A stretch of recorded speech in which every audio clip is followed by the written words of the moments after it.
Well. And I mentioned that this week we're going to be getting into several different solutions.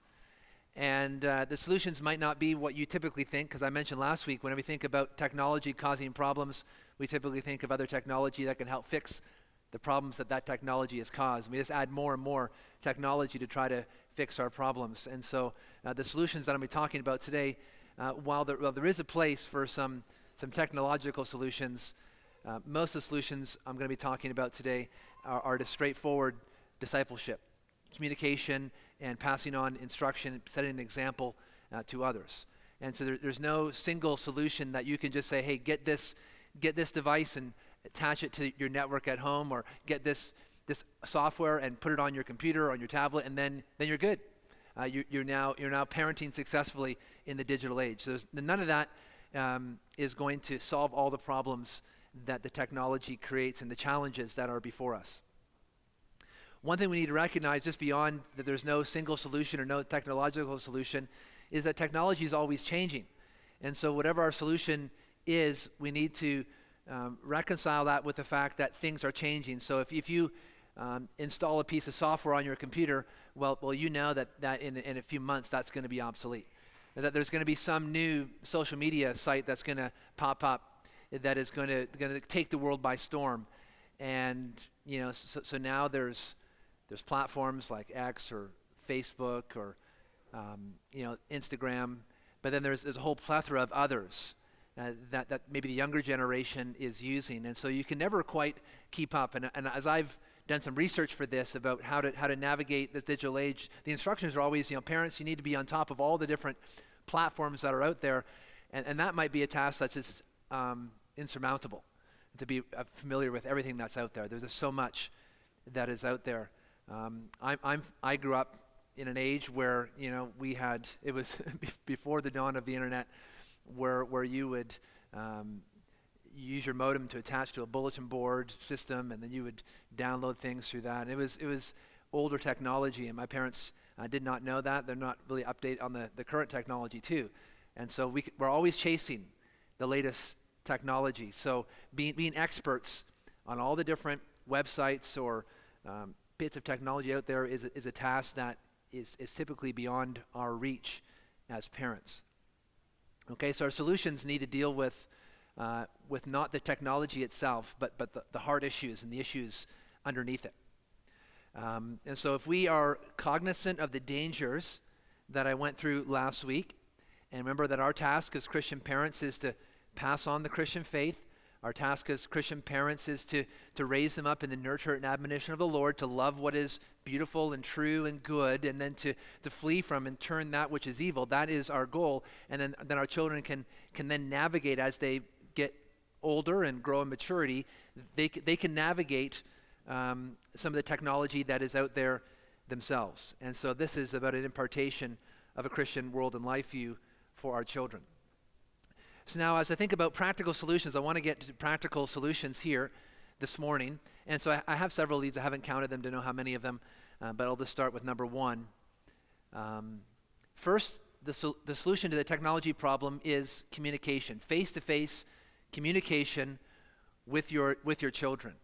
That the home should be a home where there's much speaking, much conversation, and that conversation involves the use of technology, the devices at home, the internet, how that's used. And so we need to be making our children aware of the why we would use our technology this way and not this way, and why we would not advise to go there, or why you can't have an account there or go to that website, whatever it might be. It's important that we're persuasive and we're teaching the why, not just you need to do this because I say so. So they don't really have an understanding of why it is that you're seeking to navigate technology in the way that you do.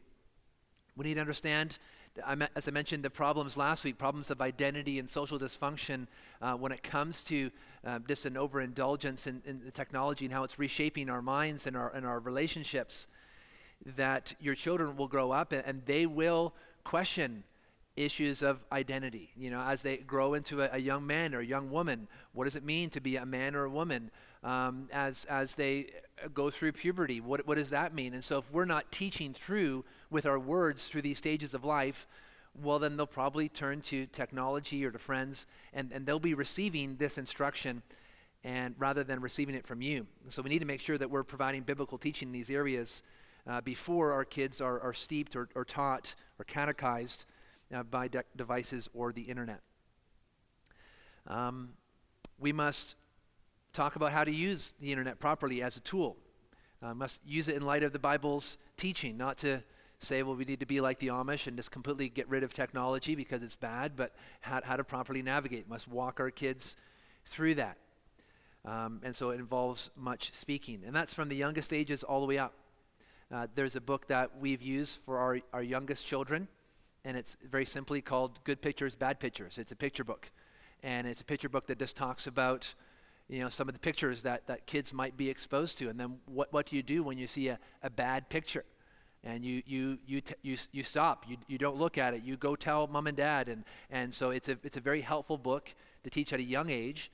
And then as children continue to grow, you continue to have these conversations about the things that are out there. Just last night, we were sitting around talking about the use of technology, and it wasn't necessarily prompted by what I was teaching here, but just how the kids had signed up for something or some little game that they had played, and they had gone recently even to SAIT to do like a small little course there, and so to tell our kids about fishing. So we think of fishing, reel and rod. Look for fish in the river, but fishing is also another term used in technology. It starts with a PH, fishing, and it refers to people who are trying to get information from you. And so when you get an email saying, hey, you just want a trip to Las Vegas, you want a trip to Florida, all you have to do is just call back this number. You get texts, you get calls. These are all phishing schemes to try to get you to give your information to them or to give your credit card, or whatever it might be, identity theft.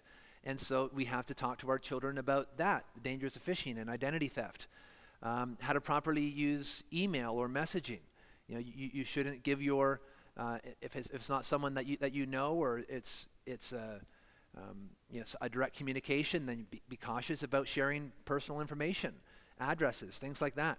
And so we need to be mindful of instructing our kids to properly use technology in a safe way, so they're not brought to a point where they're open to abuse. So conversation is the biggest solution to our technological challenges. Many conversations with your children. And that's going to come through my other solutions as well. Okay, that's the first big one. Have lots of conversations with your children about all the things that are happening on devices and the internet around us. The second thing I'll mention here in terms of solution is an important one, I believe. And this one is the realization that the internet is not a need. The internet is not a need. No one has ever died from a lack of internet usage. Okay, so it's just not a need. It's not something that you do need. Although we live in a world where we might think we need that, and our children need that, and we always must be on the internet 24 hours a day, 365 days a year. But the internet is not a need. It's a tool. It can be a resource. It can be helpful, but it's not a need. And so we don't need to either be at home or have devices that have access to the internet 24/7. And we don't need to give that to our children, even if they say, hey, I need this. No, you don't actually need it. And so there needs to be times in our life where it's right and healthy for us to be apart from our devices and be apart from the internet and not have it, always beeping and chiming, whatever it is, buzzing to get our attention away from the things that are happening right before us. Okay, so the internet is not a need. We need to remember that as parents. The second thing we need to remember too, third thing, very similar to the last one, is that devices are not a need. Okay, devices are not a need. So the internet's not a need and devices are not a need. And I know every parent is probably going to hear sometime or another, Mom, Dad, I need a cell phone. I need a smartphone. I need this new iPhone. I need this new Samsung. I need this iPod. I need this. I need this laptop. I need it. And you don't actually need devices. It's not a need. And it's important for us as parents, to remember that we are parents, that there is authority that we exercise. There are parents who can get to the point where they complain that their children are on their devices too much, and whether it's on the internet or on this chat or watching videos or playing video games, and they're just on it too much. But it's the parents who have actually given that to them. And so we must realize that we need to exercise some authority, and it might be difficult to claw back what we have been permissive in giving, but it's important that we exercise authority, have fortitude, and recognize that devices are not a need. I mentioned last week how Steve Jobs, the founder of Apple, co-founder of Apple, and founder and developer of the original iPhone and iPod and iPad, that he wouldn't let his children use devices on evenings and weekends. In other words, they weren't to be toys.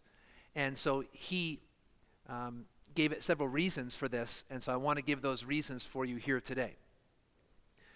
And so he said that there's a lack of creativity as children rely on technology for answers and are lost when technology is unavailable. Okay, so this is what he saw. And this was the dawning of the the iPhone. This is more than 10 years ago, and society has changed much since then. And so he didn't want his children using it because of a lack of creativity. They would just rely on technology for answers, and they would be lost when technology is unavailable. And I think we see those dangers come to fruition today. You can probably think of this happening already. Secondly, he said, there's a lack of curiosity and passion for learning because children rely on technology for their answers. He said learning was a process and not a search result. You know, you can have someone go on YouTube and watch 10 hours of woodworking videos and think, wow, I'm an expert now. I've seen all these videos. And then you bring them into a shop and they have a hard time maybe putting things together where you take someone 10 hours with an instructor and using the tools themselves, that they'd be much better off. Okay, so there's still an advantage of having videos and resources for tutorials and such, but there can be a lack of curiosity and a lack of learning if we rely on technology for answers rather than going through the process of learning. And so Steve Jobs recognized that. He also said, thirdly, there's a lack of patience that develops in children since everything is on demand and parents are too easy to cater. And so it actually creates this now mentality. I need it now. And so he saw technology doing that, and so he didn't want that in his children, a lack of patience. And I don't think patience is a virtue in our culture, that our technology has not aided us in this, rather it has hurt us in the attitude of patience. 4, he cited a lack of exercise as children are on devices, and so he'd much rather them go play outside, play with a stick, throw a ball, get more exercise. 5, he also noted decreased test scores. Studies show when schools ban phones and other devices, test scores go up dramatically. I wonder why. So that they're not helping our studies. And then he also mentioned a lack of human connection. Number 6, lack of human connection. So for these reasons, he said, you don't need a device. You don't need to use one. And so I think it's important for us to recognize that devices are not a need. If your children grow up and they're 17, 18 years old and they haven't had an iPhone for the last 5 years, that's okay. They don't need that. Devices are not a need. In fact, in so many other respects, they might be beyond their contemporaries or their peers who've been using a phone for the last 5 years. So they might be more up to date on the latest technologies and fads. But in terms of some of those key skills that will lead to the productivity and being an influence for the coming generation, those who haven't been relying on technology and haven't had that all in their life will be much better off, in my opinion. Okay, so internet is not a need, devices are not a need. So kids know that when you say, Dad, I need this. No, you don't need it. You won't die if you don't have a device. The next point I want to mention, point number 4, digital privacy is not a need. Okay, digital privacy is not a need. So my point so far, lots of communication, in person, face-to-face conversation, not just laying down the law, but conversation, persuasion.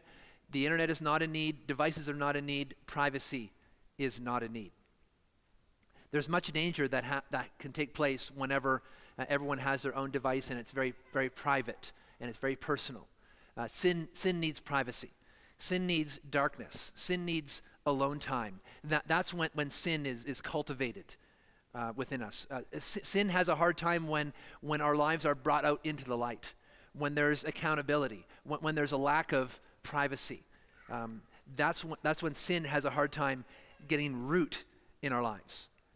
And I think this is not just important for our children, but even for husband and wife. It's important for husband and wife that our devices can be used and shared and seen by each other in a marriage relationship. There should be nothing on my iPad or on my phone that if my wife picks it up and looks at it, that she's going to be scandalized. Like, what are you doing here? That should be fully accessible to her, and vice versa. And so we don't need privacy on our devices. They should be open in that relationship of accountability in a marriage and in a family.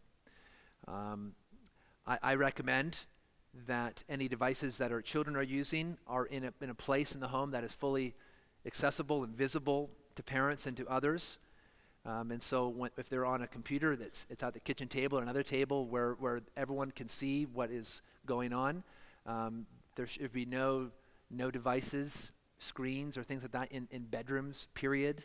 Even if they're going to watch a movie, it's just, we don't make any exceptions for that. No devices in the bathroom, no TVs or Kindles that have internet on, iPads, iPods, anything like that. Gaming consoles, anything that can connect to the internet. You need to be mindful of how that can be used for ill and not for good. And in our family too, this goes beyond technology, but I'm convinced that privacy, as it pertains to digital devices, it attains to more than just your devices, but it attains to your whole life. And so it's my conviction. We have 9 children, so they have to share rooms. But even if we had 2, I would put them in the same room. and part of that is because there's that greater accountability and lack of privacy and time that can breed sin and temptation to sin. And so it's my goal that as our children grow up, they always have a roommate as they grow up, and then when they get married, they have a roommate again, and they just always have someone in the bedroom, in the room that they're with, knowing that sin needs space, darkness, privacy, and secrets to grow and to flourish. Okay, so I take that truth and apply it to technology. So your digital privacy is not a need. All right, so if your child has a device, that device should be fully accessible to you and others in the household, and there's no need for any kind of privacy for our children when it comes to the digital, any kind of device or anything on the internet. All right, a few other points that I would mention here. Another point I'd mention is be cautious of screen time and how screen time is managed. I know we have that word, screen time, that we use now. And we can use screen time as a carrot and a stick in the lives of our children. Okay, so hey, if you do good here, little Billy, then I'll let you watch this movie, or I'll let you go on the iPad, or I'll let you look at this screen. And so, okay, now I'm gonna constrain their behavior because I'm using the screen time as a carrot. Or, hey, you were not good today, and so you're no screen time for you. So you have no screen time this weekend, and so we're using that as a stick now. And again, we're using the screen to control behavior. And the reason why that's effective, and the reason why many parents use that, is because it works. Because the screen is like an idol for our children. They love the screen. And so if you can take something that they love, like screen time, then you can use that to manipulate them and control their behavior. But it's a short-term gain for a long-term loss. Because what you're doing if you do that, if you use screen time as a carrot or a stick, all you're doing is cultivating a heart that just loves that idol. And then soon there'll be a time when you can't use it as a carrot or a stick because now they have control of it. So now they have their idol. Now they can just indulge themselves as much as they wish. And so you never actually checked the idol in their heart, but rather you used it and took advantage of it in order to try to control their behavior. And I've seen this time and again where, for instance, a parent will use screen time or a sense of reward or punishment for screen time, or they'll say, okay, well you can have this device, but you can only play it 30 minutes a day. And so it's almost like you have a dog on a leash, and it's on a very short leash, and you think, if I just keep this dog on this short leash, it'll be okay. They won't get in too much trouble. But then that 30 minutes a day, because they're persistent whining or crying, or whatever it might be, it's like, okay, well maybe you can do it an hour a day, or maybe you can do this other thing. So you get the leash a little bit longer, but you actually haven't trained the dog. And so parents, as children can grow up, we can continue to extend that leash. Okay, yes, you can have that. Oh, yes, you can do that. Yes, you can have one of those accounts. But the direction of our children is still away from us, still away from using technology responsibly. So we just keep giving them more and more leash, and until we find out, okay, there's a huge problem here. My child is out of control. Well, it's because we've discipled them like a dog on a leash and never actually sought to address them and say, I need to remove the leash, not just keep extending the leash. And so be careful of using screen time as a reward or penalty. Be careful of how you manage, like even caps on time. Okay, half hour a day or an hour a day. Just be careful of what that might be communicating, and whether you're actually addressing any idolatry or imbalance in the heart or the lives of our children. Okay, so be cautious of that. Another area that we need to be thinking of, a positive area in particular, is that we must regard technology as a blessing, but a blessing when we're using it as God's stewards in this world to be creative and be productive. When you think about when God placed Adam in the garden, he said, you join Adam and Eve together, be fruitful, multiply, replenish the earth, and then to subdue the earth. Take this garden that God had planted a garden, put Adam in the midst of it. Now cultivate this, and then spread this cultivation, this order and organization that reflects God's truth and beauty and goodness. Reflect this across the entire globe.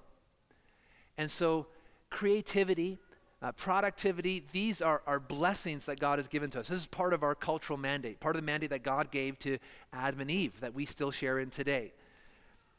Now, technology and the internet and devices can be used for that, and so we must make sure that as we instill this into our children, that we want them to be creators rather than consumers. We want them to be productive rather than sideline and squander all their time by just being amused. Okay, so we want to be careful of using our technology just for amusement. If you're not familiar with the word amusement, it has the A in front of it, and then muse. Muse means thinking, pondering, and so the A means actually not musing, not thinking. And so amusement was it's entertainment that makes you not think. You just want to be a vegetable on the couch. You just want to be comatose like this. I don't want to think about anything. I'm just gonna take in. Now that's not a very Christian attitude. Yes, we need to rest, but we need to make sure that we are stewards of the gifts that God has given to us, and so we should be using our devices and technology for creativity and productivity. And so we need to teach that to our children.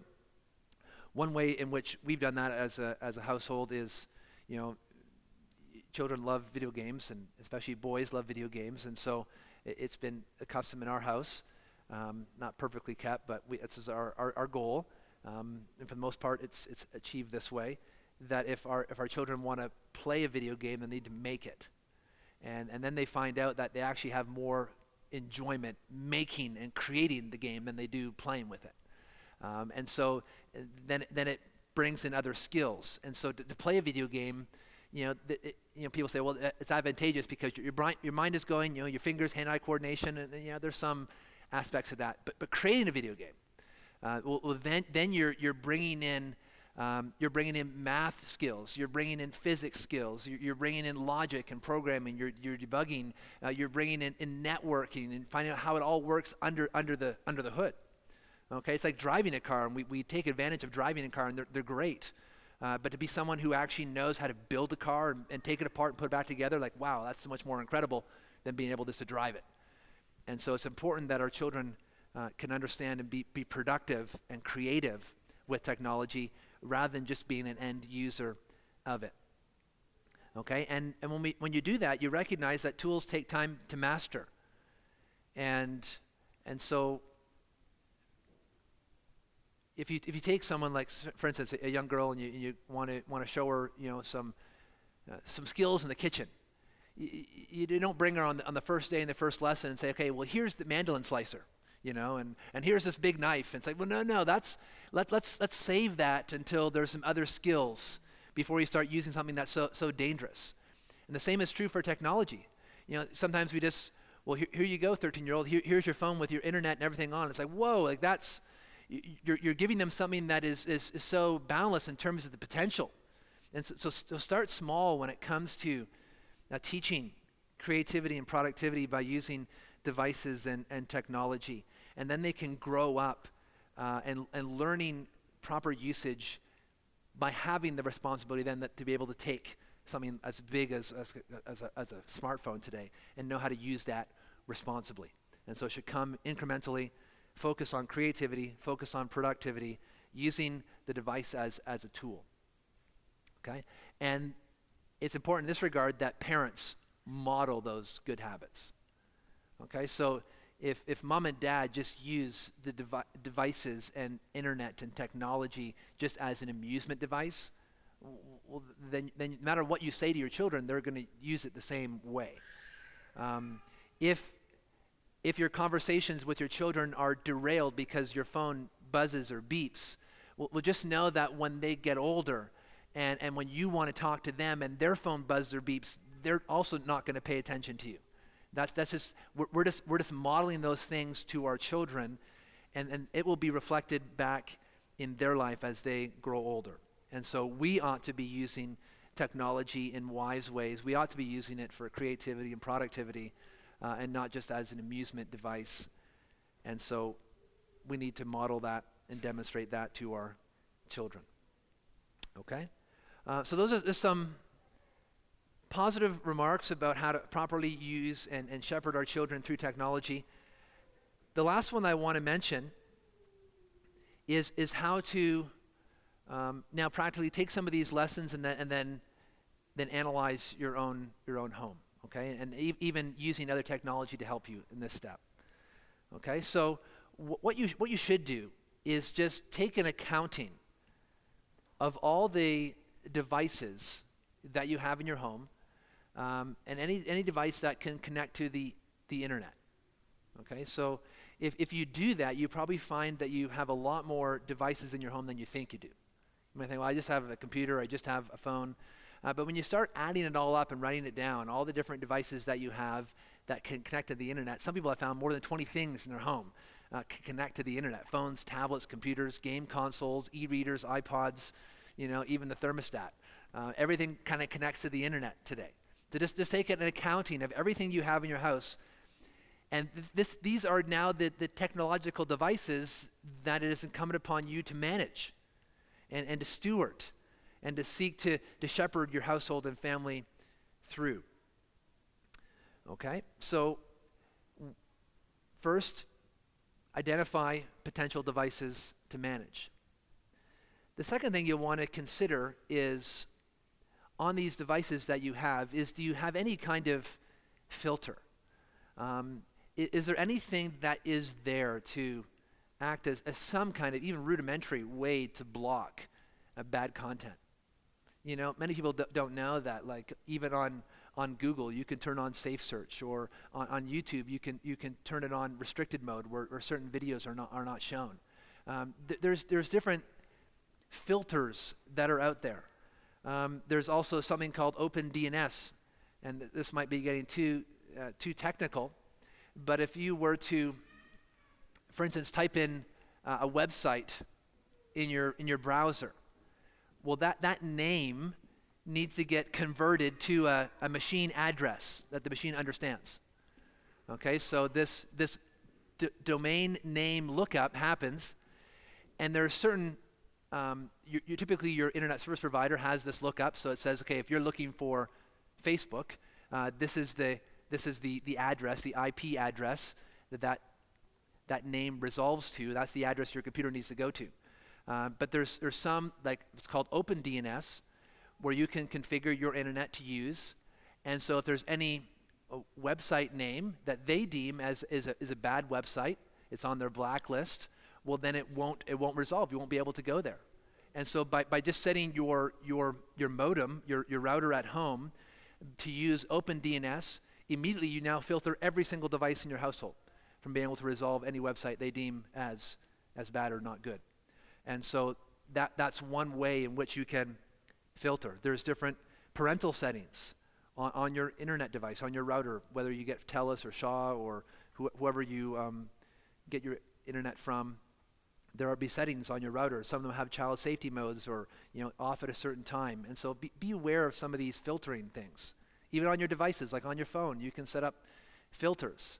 You can set up time limits on certain kinds of websites or contents. And this is all available as options on your phone or on your computer.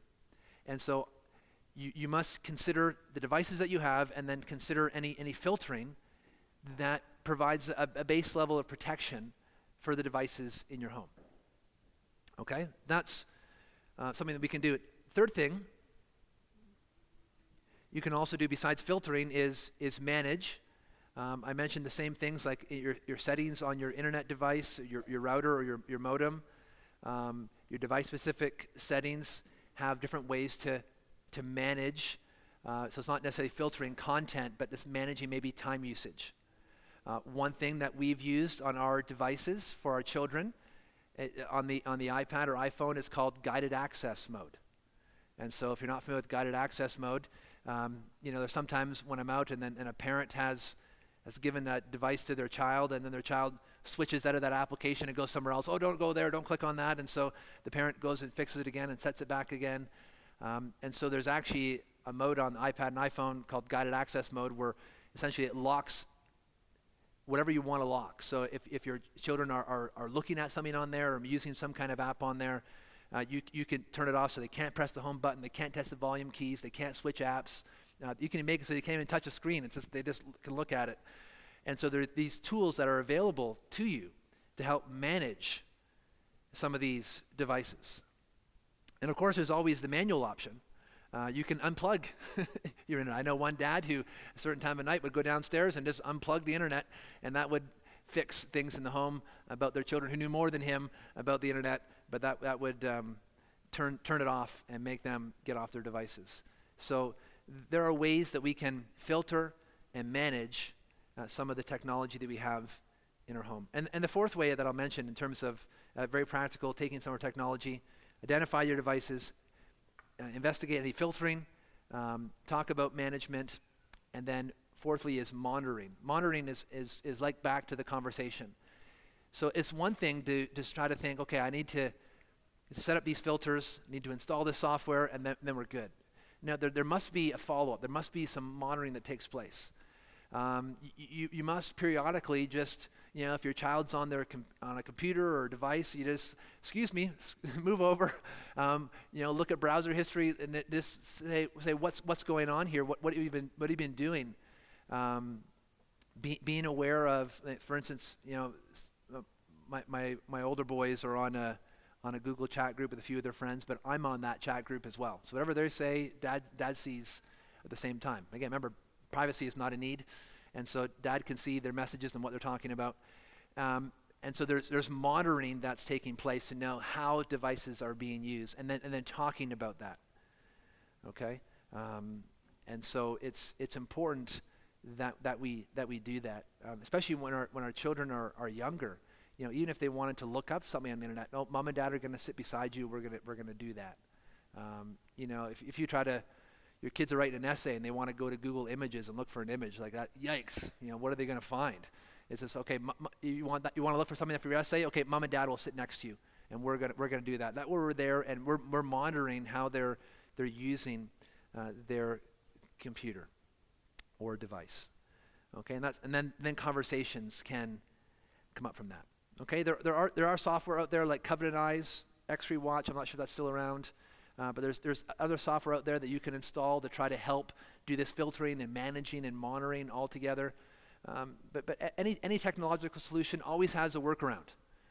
There's always, no matter how smart someone is in developing some kind of management software, there's always someone smarter who can go around it. And so, and if someone's persistent, they can find a way around it. So don't rely on these things. Use them if they're needful to you. But just installing Covenant Eyes, for instance, is not going to say, okay, there we go. My job as a parent is done. The internet is now protected, and we can use technology however we wish. No, it still requires us to personally manage what's happening in the home. Okay, so remember our technology is a tool for us, but communication, regular old parenting, using our words is key to managing our technology. All right, so I want to take some time for any questions or comments or feedback that you might have. Yes, Calvin?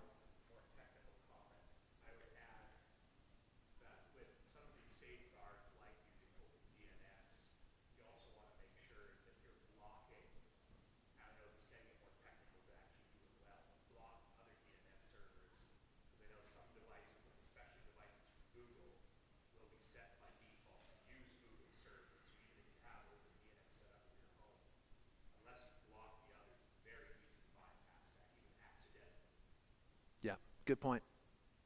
Yeah, so if you want help on this filtering or managing and use some technology, find someone else who's a bit of a technophile, ask them to help you, but don't rely on that.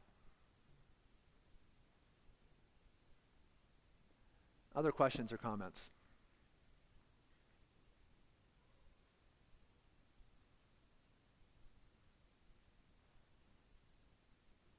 Yes, Michelle.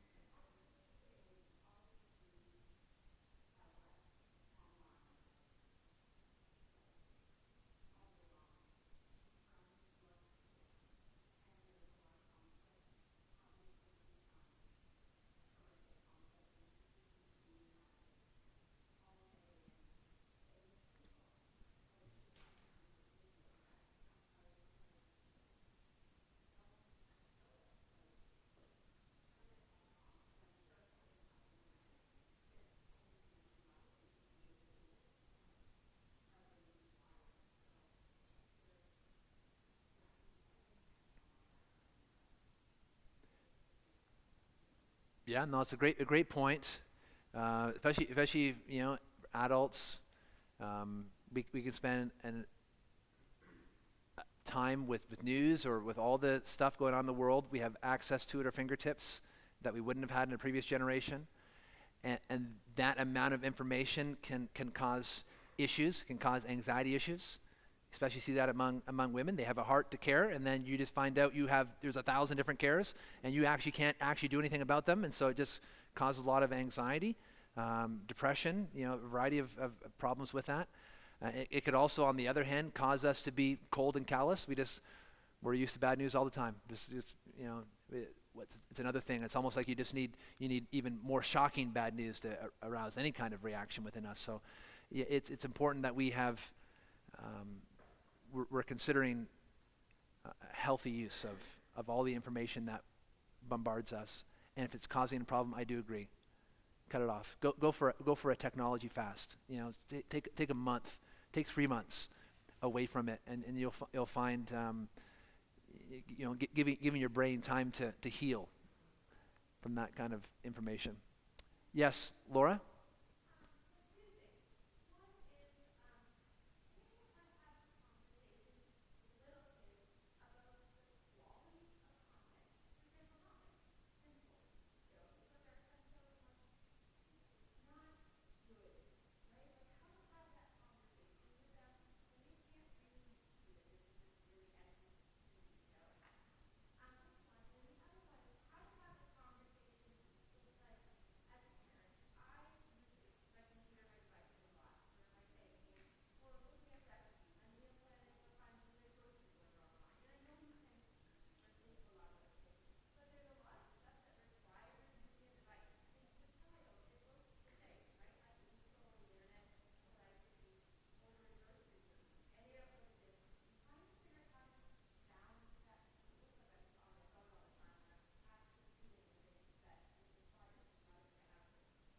Yeah, that's a good question. So the good questions.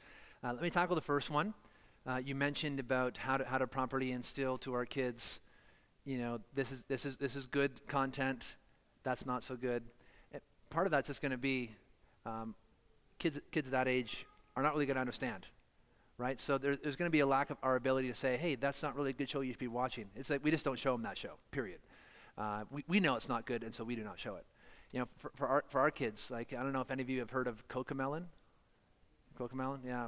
I didn't hear this thing until we actually had someone come babysit our kids, and then they put Cocomelon on for the kids, and then we came back, we're like, whoa, our kids are monsters. What would you just show them?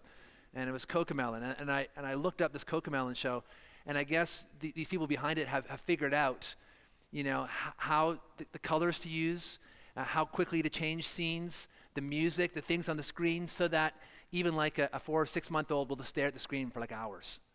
And they think, wow, this is such a good show. It's so educational. Like my kid's just enraptured with it. It's like, no, they just figured out the child mind, and they're abusing that to keep them attentive to the screen. And so Cocomelon is like, it's like a form of drugs for kids, So I do not recommend Cocomelon. But if I was to say, hey, little Johnny, you shouldn't watch Cocomelon. You should really read a book. He's not going to have the ability to understand that. Cocomelon is just enrapturing to them. And so we just say, no Cocomelon. I'm going to read you a book instead. And then this, in what we read and what we set before our kids, that will develop their appetite for what is beautiful and good. So I think that's important. So whatever you watch on TV, whatever books you read, just read your kids and put in front of your kids the absolute best, and that will develop in them an appetite for it. Your second question had to do with, being on your phone for good purposes, and how do the kids know the difference? Well, they're not going to know the difference unless you're communicating that to them. But even if you're doing grocery shopping and on the phone and there's stuff going on with the kids, that can still be put aside if there's something you need to deal with. You could, if it's not something that's urgent or important, you can let them know, I'm doing the grocery shopping right now. Here, look, I'm picking this, and you can let them see that what you're doing. But there might be another, depending on what's going on. If the household is all falling apart, it's probably not the best time to do groceries on your phone. So set that aside, come back and do that later, another time. Yes, Justin. Yes. Yeah.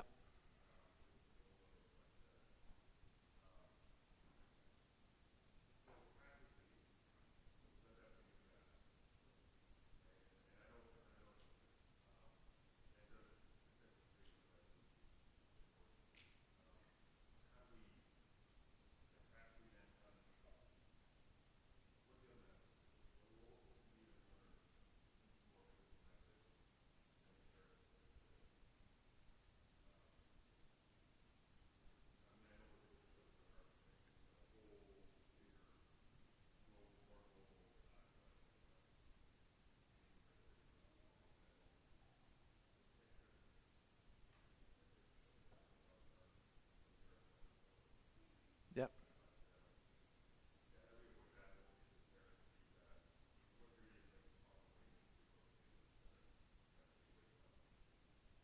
Right. Good. So Justin asked a great question. So we can use devices or technology screens.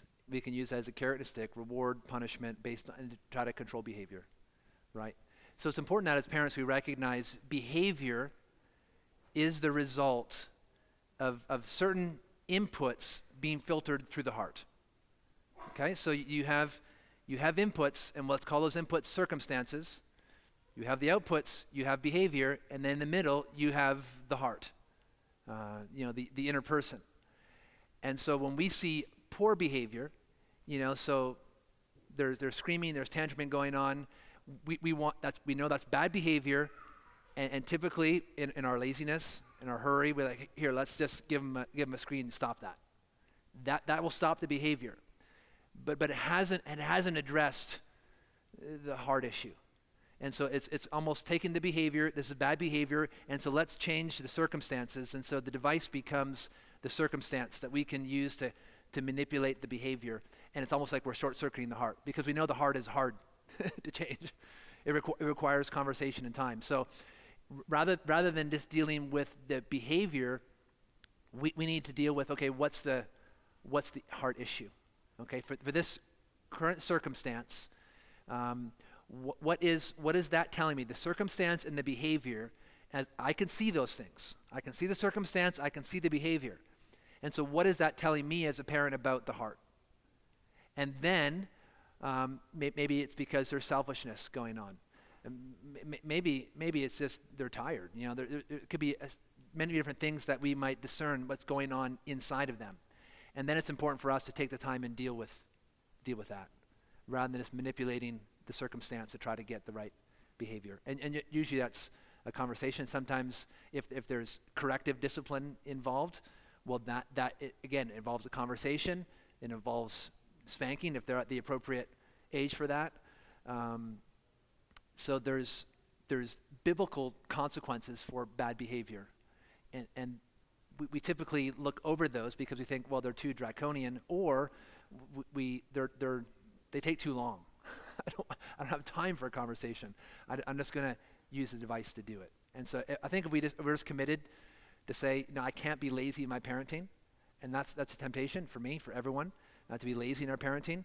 But then we have a short stewardship. So 18, 20 years are going to go by pretty quick.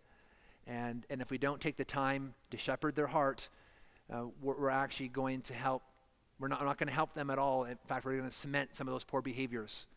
And the older they get, the harder it is then to address those behaviors. And so it's much better to try to deal with the issues of the heart when they're younger and as they're growing, developing, than waiting until you have a rebellious teenager. Now, what do I do? So that is my encouragement. Put in the effort, work. Think about circumstance, behavior. Think about what tells you about the heart. And then once you discern some of the things that are going on in the heart, then what's the biblical truth that they need? What's the biblical response? Is this require a spank? Is this require more of a conversation in terms of understanding what's going on? Does this require me to model them? So say our kids are really selfish, they don't share. And so we might just say, okay, I just need to spank them because they're not sharing. But then have we actually taught them and trained them to share? Have we done that work so that they know what to do? So not just, so when we think about discipline, you have two forms of discipline. You have that corrective discipline.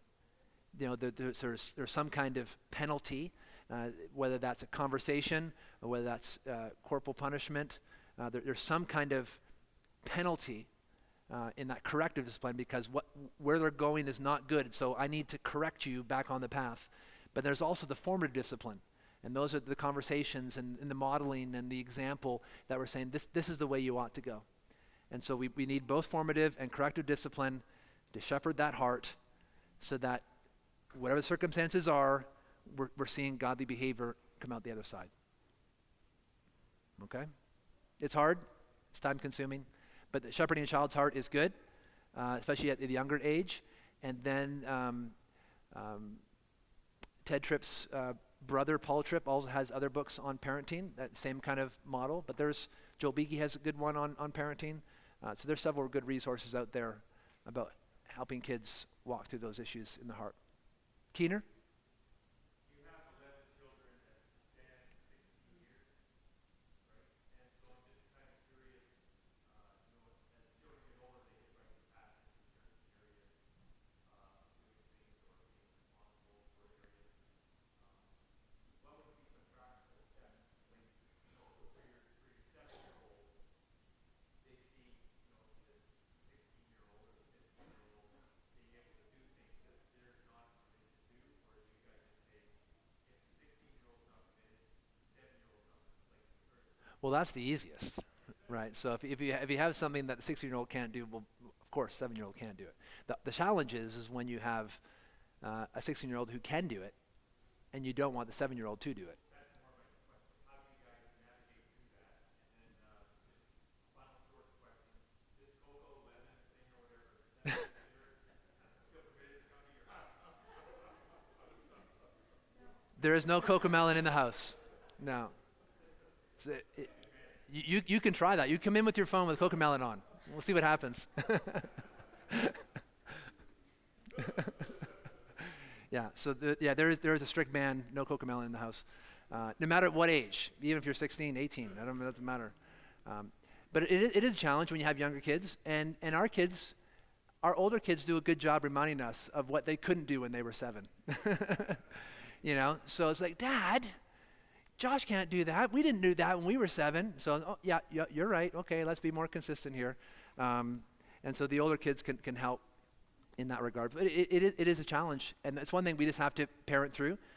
And you'll get complaints from the younger children. Oh, I want to do that. It's like, no, I said no. You should not have a device. You do not need an iPad. Put down that phone. You're not old enough for that. Okay. And then what we typically do is to introduce kids to technology is first we have some very rudimentary laptops, and they start doing like a typing course. Just learn how to properly type. And then there's a website called Khan Academy that has very simple programming skills, and so they can go on that. So again, it's helping the kids to properly type on a keyboard, and then learn a bit of coding. Make graphics on the screen, things like that. Writing some of their homework assignments on there. But it gets abused. So if they're using, we find that their handwriting is atrocious and their spelling is atrocious, but when they type it up, it's perfect. It's like, well, they've used Google Thesaurus and they're using words I don't even recognize. So it's like, okay, that's not how you want to do that. So now you're going to be handwriting your essays, for the next season. And so it's a matter of managing it as the kids grow. Josh?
Amen.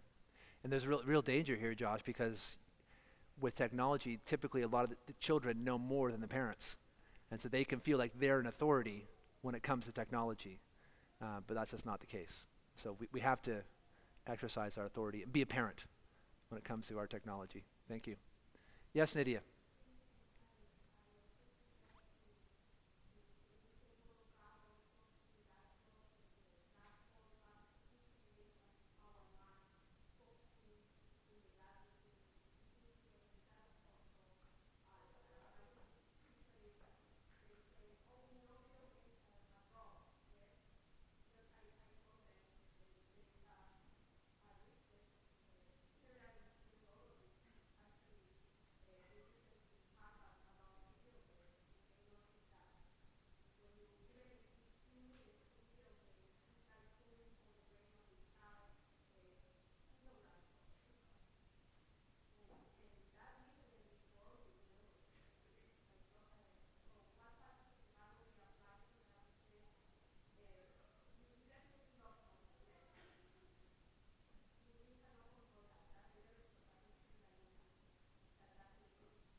Thank you, Nydia.